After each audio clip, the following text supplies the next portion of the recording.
And we're back here with Kelton Ray, and we're about to dive right into religion. And this is about to get, I'm pretty sure, very interesting. Might get a little heated. I don't know. It probably won't get heated. Mary's not here.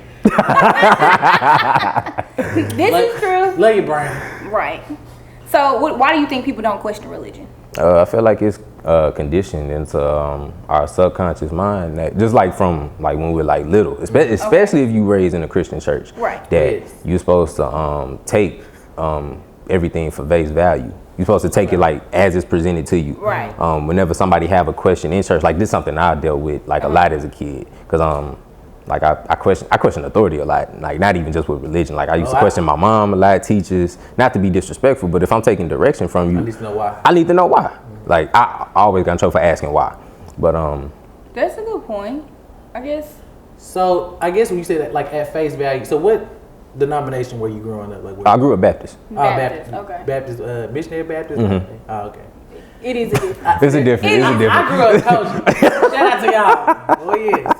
It's a difference. It's a difference. Not too much on the coaching, but now I do go to a Baptist church because nevertheless I do go for the actual spirituality, not because of what.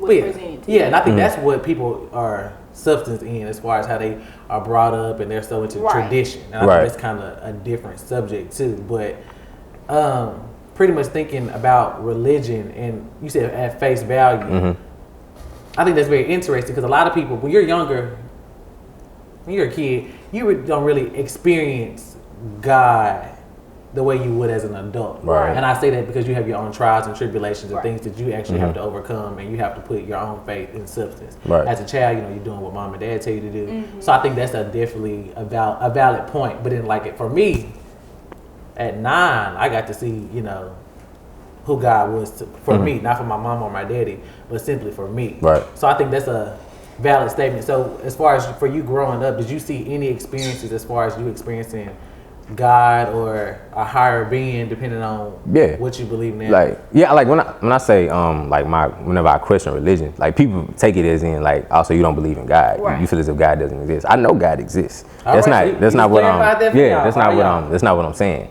I know there's like however you say God, because God is a title. The Most High, the Creator, God, however you want to slice it. In terms of religion is something completely different than trying to say if God exists or not, or what God does for your life. Because that falls, I guess, under the realm of spirituality. Religion is like a set of customs, traditions, rules, for lack of a better term, that you follow in your pursuit of how you better relate to the unseen presence of God. So you agree that religion is like spirituality are two different things? You think they're one and the same? They can be. I do feel like you kind of got to separate the two, because religion came as a result of spirituality. Okay. That's how I feel. Okay. Because I know a lot of people in our generation, they're like, oh, I'm not really religious, but I am spiritual. And so I'm like, okay, well, what does that mean? Oh, well, I don't go to church or anything, but I believe in God. Well, okay, so if they're one and the same, or they relate, how is that so? This is how I would, if somebody was to ask me that question, I would baseline give them a similar answer to start out, but then like after you like kind of dig more into like what I mean, we can agree that the presence of God is unseen. Okay. Right. But I feel like the one true God in terms of what we can see is nature. Okay, that's interesting. Like if I was to get deeper into it, I would say right. But are you saying nature has its own significance in that, or that's just that's God's presence? Both. Okay, I can agree with that, because I mean he's like I would say just from a religious standpoint, we worship things that we humans created in the name of God, but we don't necessarily worship God. Give me an example. Like you go to church, like growing up, you're supposed to be on your P's and Q's, your absolute best behavior in church, because that's the house of God. Right. But it's a building. But people cut down trees. Industrialization killed our ecosystem, killed our water supply, our soil, everything.